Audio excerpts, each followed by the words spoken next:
Recently Pakistan ने एक Russian journalist को मीडिया प्रेस कॉन्फ्रेंस से बाहर निकाल दिया ताकि यूक्रेन को कुछ असहूलियत महसूस ना हो। और रशिया इस बात को लेकर बहुत गुस्सा है क्योंकि ये कोई आम जर्नलिस्ट नहीं था, रशिया के सरकारी मीडिया आउटलेट का जर्नलिस्ट था। ना यहाँ पे आप देख पाओगे पाकिस्तानी न्यूज आउटलेट का ही आपको सोर्स दिखा रहा हूँ।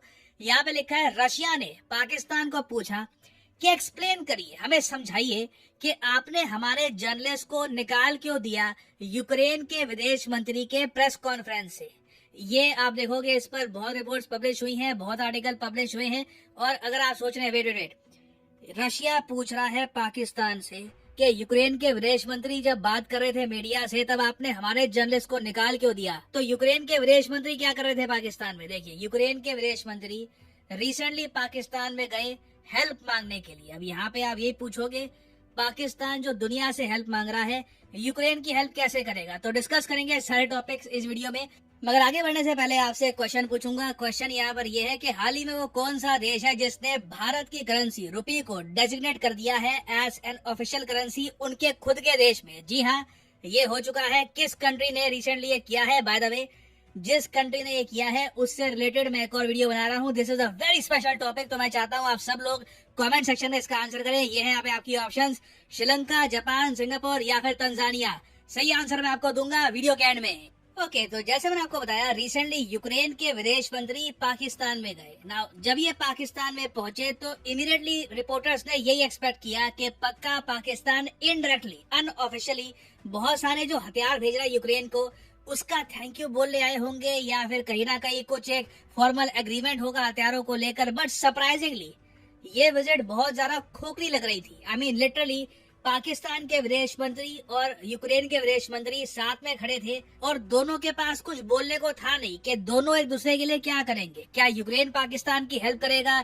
या पाकिस्तान एड भेजेगा यूक्रेन को? पाकिस्तान ने कुछ थोड़ी बहुत एड भेजने का वादा किया और ये भी साथ में कह दिया कि इवन दो पाकिस्तान खुद आज के समय बहुत ही बड़े फाइनेंशियल संकट पे है, फिर भी वो यूक्रेन की हेल्प करेंगे कैसे भी करके। मगर जब रिपोर्टर्स ने ये पूछा कि सर जो असली हेल्प आप कर रहे हो यूक्रेन की, यूक्रेन को हथियार एक्सपोर्ट करके, उसके बारे में तो बताइए। तो वहां पर पाकिस्तान ने ये कह दिया कि देखिए, हमारा कोई फॉर्मल एग्रीमेंट नहीं है यूक्रेन के साथ हथियार एक्सपोर्ट करने के मामले में। ये जो जवाब है बहुत ही नाबातुला और डिप्लोमेटिक है। ये ऐसा ही है कि आपसे कोई पूछे कि क्या आप उस आदमी की मदद कर रहे हो, आप हाँ या ना में जवाब ना दो, उसकी जगह आप ये कह दो, देखिए कोई ऑफिशियल एग्रीमेंट मैंने साइन नहीं कर रखा जिसके अंडर मैं उस आदमी की हेल्प करूंगा। तो पाकिस्तान ने भी लिटरली यहाँ पर यही किया है। और ऑब्वियसली इस इश्यू को लेकर ना, अगर कोई जर्नलिस्ट प्रॉपर सवाल पाकिस्तान और यूक्रेन से पूछ सकता था तो वो होता रशियन जर्नलिस्ट। रशिया का सरकारी न्यूज आउटलेट है आरटी, हालांकि वो कहते हैं कि वो लोग प्राइवेट है मगर काफी हद तक रशियन गवर्नमेंट ही उसको फंड करती है। तो रशिया टुडे का एक जर्नलिस्ट था प्रेस कॉन्फ्रेंस में,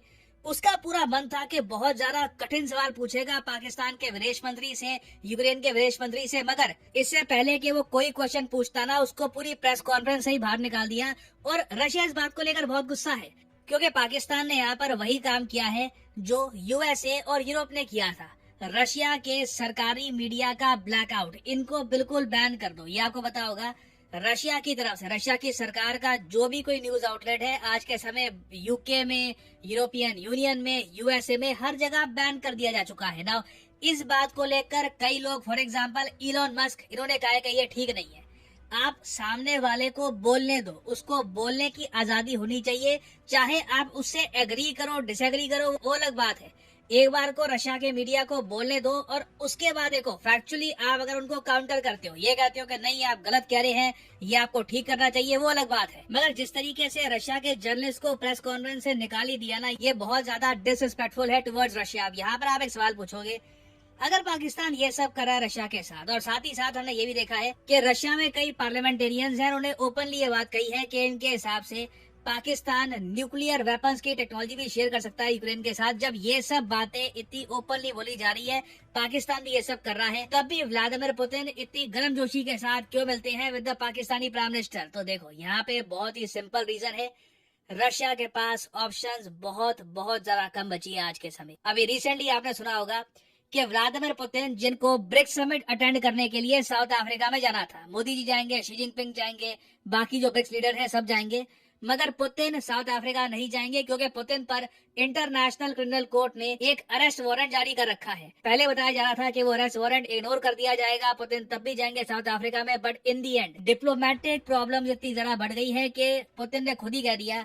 कि मैं ब्रिक्स समिट में नहीं जाऊंगा, मैं इस समिट को जेपरडाइज मतलब कि मुश्किल में नहीं डालना चाहता। अब यहाँ पे ही आप सोचो, व्लादिमीर पुतिन ब्रिक्स समिट को भी अटेंड नहीं कर पाएंगे क्योंकि इंटरनेशनल क्रिमिनल कोर्ट का अरेस्ट वारंट है इनके ऊपर, और सिंस साउथ अफ्रीका भी इंटरनेशनल क्रिमिनल कोर्ट को मानता है तो कुछ प्रॉब्लम्स यहाँ पर खड़ी हो सकती है। तो एक एस्पेक्ट तो ये है कि रशिया के पास फ्रेंडली कंट्रीज बहुत ज्यादा कम है। फिर दूसरा एस्पेक्ट यहाँ पर ये भी आता है कि चाइना का बहुत ज्यादा प्रेशर है रशिया पे कि आप पाकिस्तान के साथ रिलेशंस अच्छे रखिए। पाकिस्तान एक ऐसा कंट्री है जहां पर चाइना को अभी भी बहुत ज्यादा वैल्यू दिखती है जियो पॉलिटिक्स के हिसाब से। अभी रिसेंटली आपने देखा होगा चाइना ने कई बार बेल आउट किया है पाकिस्तान को बिलियंस ऑफ डॉलर्स देकर। तो बिल्कुल रशिया पर भी चाइना का प्रेशर है कि पाकिस्तान के साथ रिलेशंस बिल्कुल खराब मत करिएगा। फिर फाइनली यहाँ पे एक एंगल आता है इंडिया का। देखिए रशिया भी साफ साफ नोटिस कर रहा है कि इंडिया और यूएस के रिलेशंस बहुत ज्यादा स्ट्रांग हो रहे हैं, तो उसके काउंटर में ना कहीं इनको पाकिस्तान के साथ नॉर्मल रिलेशंस बना के रखने होंगे। ये बिल्कुल अपने रिलेशंस खराब नहीं कर सकते पाकिस्तान के साथ। तो इसलिए चाहे पाकिस्तान यूक्रेन को हथियार भेजे, जो अगेन मैं यहाँ पर ये भी ऐड कर दूं कि टर्की तो ये सब ओपनली कर रहा है, पाकिस्तान तो ये सब छुप छुप के कर रहा है ना। टर्की तो ओपनली बाइकर ड्रोन्स एक्सपोर्ट कर चुका है यूक्रेन को, तब भी आप देखते हैं एर्दोगान और पुतिन बहुत ज्यादा फ्रेंडली तरीके से बातचीत करते हैं। तो इस इशू से भी ना रशिया पाकिस्तान के डिप्लोमेटिक रिलेशंस में ज्यादा मैं कहूंगा गिरावट नहीं आने वाली। बट हाँ ये कहूंगा रशियंस भूलते नहीं है। आज से 5 साल बाद 6 साल बाद जब भी रशिया वापस अपने पैरों पे खड़ा होगा, जियोपॉलिटिकली समीकरण इनके फेवर में होंगे, तब डेफिनेटली पाकिस्तान की जो भी हरकतें हैं ये याद रखेंगे। इस सब के अलावा यहाँ पर एक एंगल ये भी है कि रशिया ने रिसेंटली यूक्रेन के जो बंदरगाह हैं इन पर हैवी बॉम्बिंग करी है, जिससे बहुत सारा गेहूं बर्बाद हो गया है, जिसकी वजह से दुनिया भर में जो गेहूं के प्राइसेस है ये भी काफी बढ़ गए हैं। तो इसका इम्पैक्ट भी पाकिस्तान पे होगा ना।